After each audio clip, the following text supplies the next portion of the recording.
नमस्कार वीरों, आप सभी का हमारे YouTube चैनल पर बहुत बहुत स्वागत है। इस वीडियो में हम असिस्टेंट ऑपरेटर के जो एग्जाम्स कंडक्ट करवाए गए हैं 1 से 8 फरवरी के बीच में ये पूरे एग्जाम्स कंप्लीट करवाए गए हैं और इसी के साथ ही साथ हेड ऑपरेटर और वर्कशॉप के भी एग्जाम्स कंडक्ट करवा लिए गए हैं। इन सभी को कंबाइन करके हम एक लेटेस्ट अपडेट्स आपके लिए लेकर आए हैं।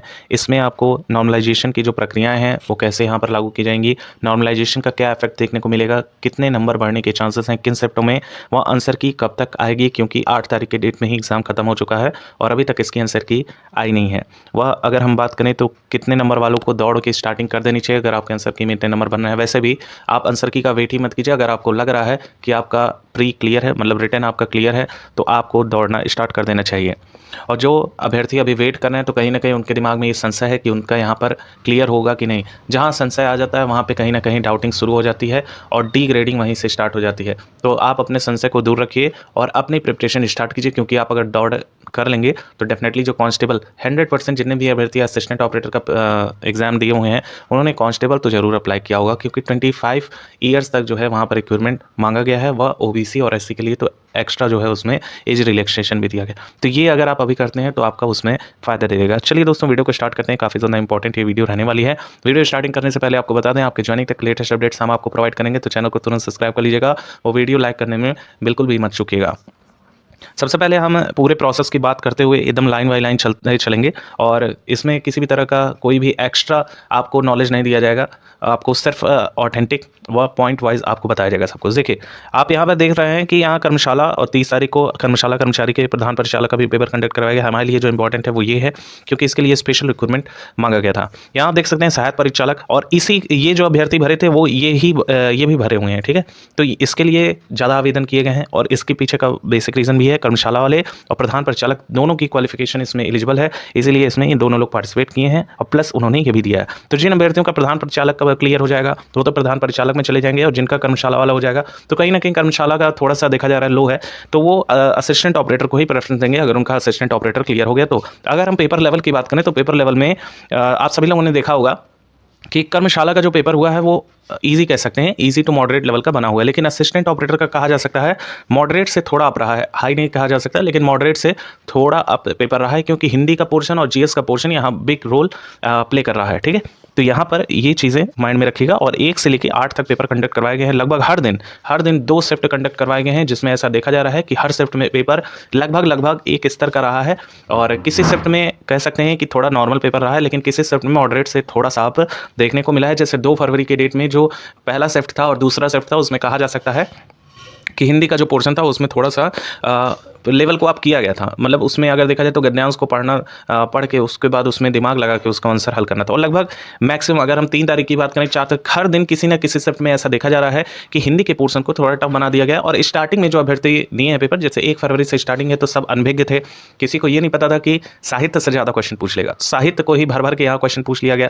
लगभग हर शिफ्ट में देखा जा रहा है 5 से 6 क्वेश्चन, किसी में 8 क्वेश्चन साहित्य के ही डाल दिए गए हैं। तो इससे जो नंबर ऑफ क्वेश्चन हैं जो आपके एक्यूरेसी है वो यहाँ पर घटी है, और जिसकी वजह से कहा जा सकता है कि यहाँ नंबर कम हुए हैं हिंदी में। चूंकि नेगेटिव मार्किंग नहीं है तो ये बहुत बड़ा रोल प्ले करता है आपके सिलेक्शन में। और अगर हम बात करें यहीं पे तो एक अच्छे खासे स्टैंडर्ड का पेपर हुआ है और 2.5 अंक हर क्वेश्चन पे दिए जा रहे हैं। इसके साथ ही साथ नेगेटिव मार्किंग ना देखने की वजह से सभी क्वेश्चन अटेम्प्ट हुए हैं।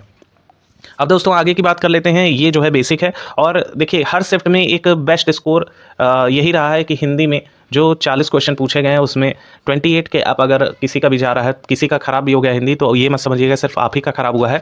सभी स्टूडेंट का लगभग जो स्टूडेंट मतलब ऊपरी तौर से पढ़ा है, मतलब बेसिक का अगर देखा जाए तो जो सिलेबस में दे रखा है तो उसमें आप ये छोड़ देते हैं, जैसे कि पुरस्कार हुआ या फिर कृतियाँ ये छोड़ देता है, और आदमी जो बाकी के सिलेबस होते हैं उसको कवर कर लेता है। इसी का जो है बड़ा इफेक्ट देखने को मिला है। तो हिंदी में अगर 28 के ऊपर भी जा रहे हैं, आपका थोड़ा पेपर हिंदी का खराब हो गया है, तो घबराने की कोई जरूरत नहीं है, सबका लगभग इतना रहा है। देखिए ओवरऑल समअप करें हम तो ओवरऑल में लगभग सभी के जो आपके आंसर की आएंगे, देखिएगा आपका 260 प्लस सभी का जाएगा।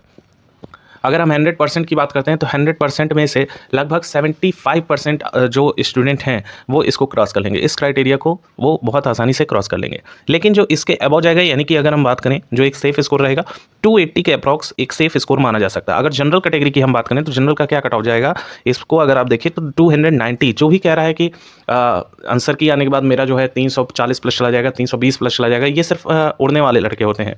जब आंसर की आएगी तो आप देखेंगे कि बेसिक क्वेश्चन भी आपका गलत हो गया है।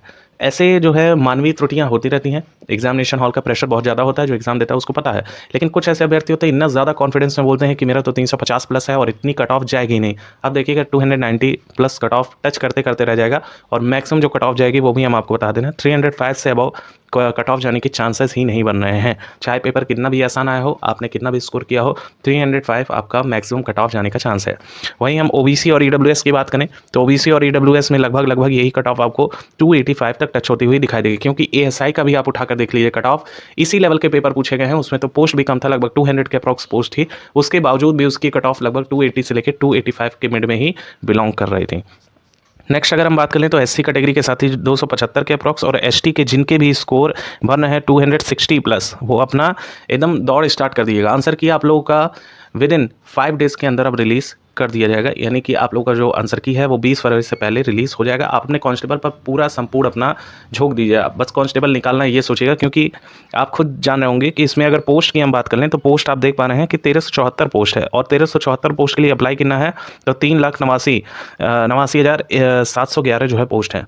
तो इतने कम पोस्ट हैं और इतनी ज़्यादा एप्लीकेंट ने फाइल किया हुआ है। वहीं हम अगर देखें यहाँ पे तो आप देख पा रहे हैं कितनी कितनी पोस्ट है, तो कहीं ना कहीं यहाँ चांसेस थोड़े से कम हो जाते हैं। जिनके बहुत अच्छे मार्क्स हैं उनका तो क्लियर है असिस्टेंट ऑपरेटर, लेकिन जिनका थोड़ा कम आ रहा है वो अपना झोंक दे तैयारी यूपी पुलिस का, और 60,000 प्लस वैकेंसी कहीं ना कहीं आपका इसमें फाइनल हो जाएगा। बाकी लेटेस्ट अपडेट के लिए चैनल को तुरंत सब्सक्राइब कीजिएगा, वीडियो लाइक जरूर कीजिएगा। आने वाली लेटेस्ट अपडेट्स असिस्टेंट ऑपरेटर और पुलिस की यहीं से आपको मिल जाएंगी। Thank you so much for watching, keep updated, और कोई क्वेरी हो तो कमेंट सेक्शन में ज़रूर पूछें।